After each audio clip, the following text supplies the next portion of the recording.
Greetings, fellow Gorehounds, and welcome back to a Blood Splattered vlog. I'm the Horror Guru. And I'm Count Jackula. And today we're going to talk about Queens of the Dead, directed by Tina Romero of George Romero's Queer Daughter fame. That's not the name of a movie, that's what she actually is. Yeah. She is George Romero's queer daughter, and she decided to make a movie in tribute to both her queerness and in tribute to her father's legacy of the Dead films. In this case, it is a film about a bunch of drag queens, as well as other assorted queers, who are having a party, a big, huge party at a club, when the zombie apocalypse of George Romero fame takes place. Yep.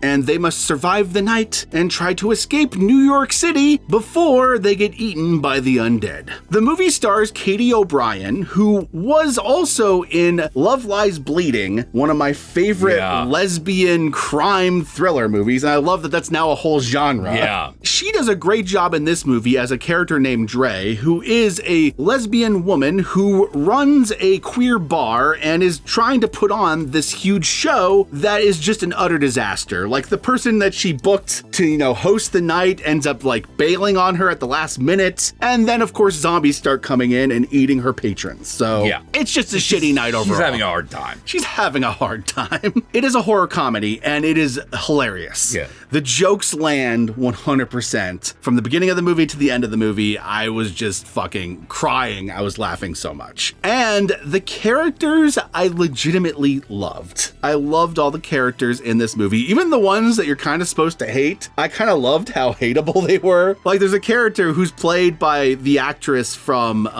I Saw the TV Glow. The actress from I Saw the TV Glow, who's actually a him. So it's an actor from I Saw the TV Glow. Yeah. It's a trans actor who's playing a cis woman, I think. Yes. Yeah. That's basically what they're doing. He does a great job playing that role. It is a complete ditz, a complete idiot. Yeah. But it's fucking hilarious every time she opens her mouth. One of the things that might be a little jarring is that everyone is kind of acting in a different style. There are actors who are doing more traditional straight movie acting, and then there are those who are doing really, really campy acting. It's true. You're not wrong. Yeah. You're not wrong. I actually agree. But the thing that makes it work in this movie is that everyone that's doing the campy acting is a drag queen. It's a drag queen, yeah. Yeah, so you're just sort of okay, they're just continuing to do the drag queen thing during the apocalypse. There's a character named Sam in this movie who is a former drag queen, a queer man who is a former drag queen, who used to be this iconic drag persona. Yeah. And so there's a lot of buildup in the movie to him donning that persona again. Yeah. And if you watch his acting style over the course of the movie, it starts off as very grounded, down to earth, real acting. And by the end of the movie, he's in full on camping it up. And I love that for him.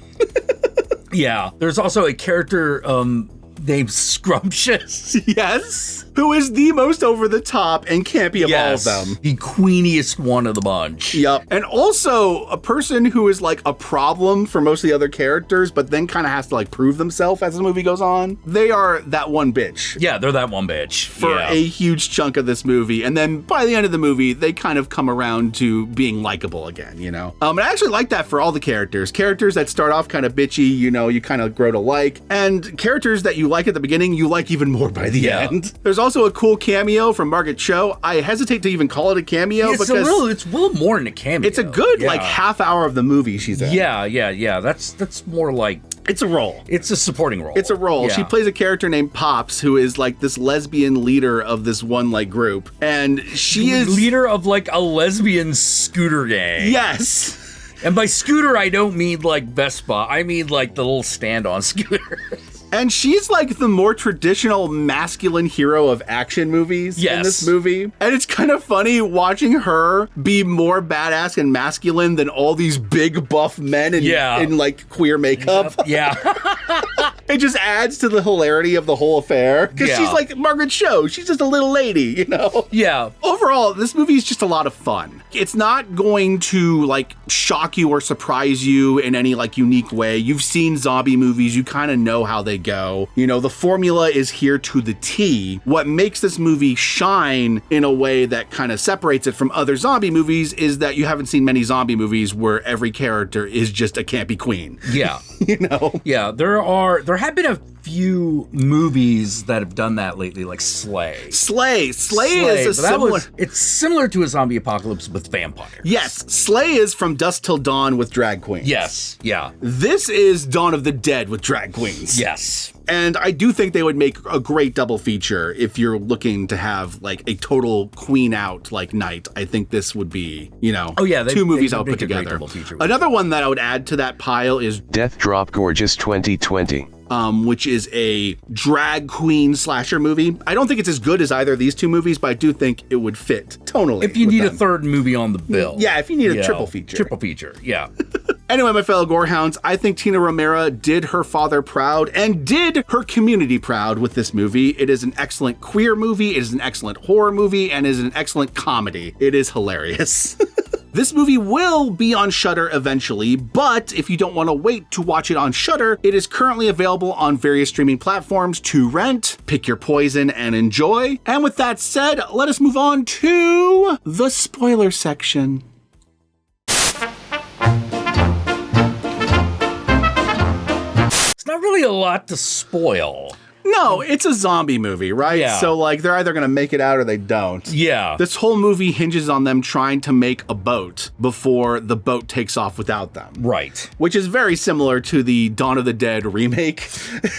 In fact, most of this movie kind of reminded me of a way less serious Dawn of the Dead remake. Yeah. In, like, the way it handles things, though it does have the slow-walking zombies of Romero. Yeah, they very much are like original Day of the Dead zombies because they are attracted to things that they remember from life. Yes. You know, and part of the joke is that the thing that they are all most familiar with is the cell phone, is their smartphones. Like the zombies can't stop looking at cell phones. Well, that's the area where it's very much in the tradition of the Romero films. Yeah, yeah. Because every single one of George Romero's films have some sort of social commentary baked into them. Yes. In this one, the social commentary is very much around cell phones. Yeah. There's a point in which the drag queens literally distract all the zombies because one of them is a social media influencer that's popular in the queer community. So when they get on live and start talking on their live, every zombie in the queer club immediately pulls out their phones and starts watching them live and are distracted.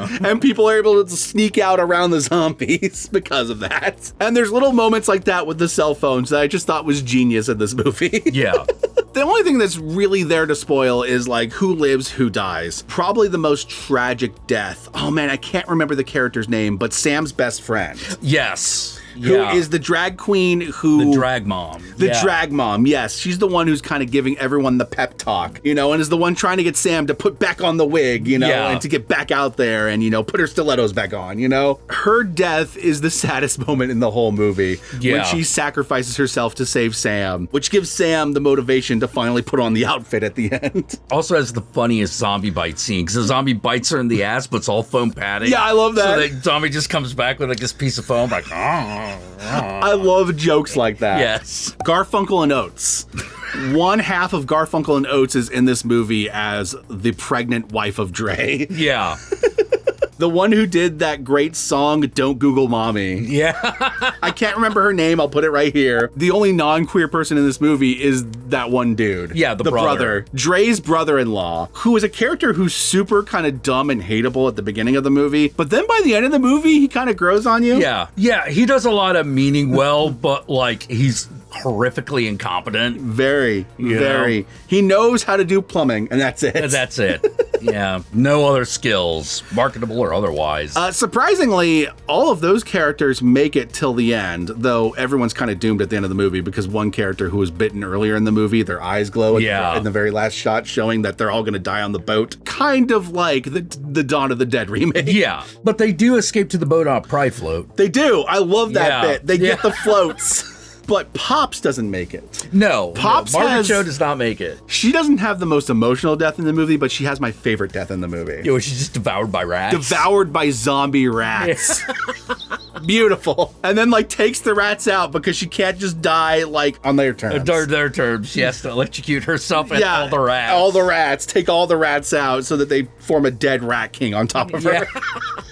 That is a great scene. I love the Pops death scene. Overall, like again, this movie is just fun. It's hard to talk about from like an analytical point of view because there's not much to analyze. All the social commentary is pretty clear when you're watching it. It's all on its sleeve. You know, like the stuff with the cell phones, the stuff with the influencers and whatnot. That's all pretty like cut and dry. Yeah. The real heart of the movie is in the characters, and that's something you can only experience. I can't really like relay that to you. I enjoy the characters. I think they're funny, quirky, and enjoyable. Even Scrumptious, very much is that one bitch for most of this movie. By the end of the movie, I did not want anything bad to happen to her. Yeah. So yeah, Queens of the Dead. It's pretty good. I enjoyed it. And where can they find you, Count Jackula? You can find me here on YouTube on my channel, Count Jackula, where I stream every weekday at 7 p.m. Pacific Standard Time, and you should come and join me. I'd love to see you there. What about you? Y'all know me. I'm the Horror Guru. You can find me at the Horror Guru on various social media platforms, but these days I primarily use Blue Sky, so follow me on there. Be sure to like, comment, and subscribe, and don't forget to ring that notification bell so you're notified of my videos immediately upon their upload. And if you'd like to help out either of us more directly, be sure to check out that Patreon page and his Patreon page. That way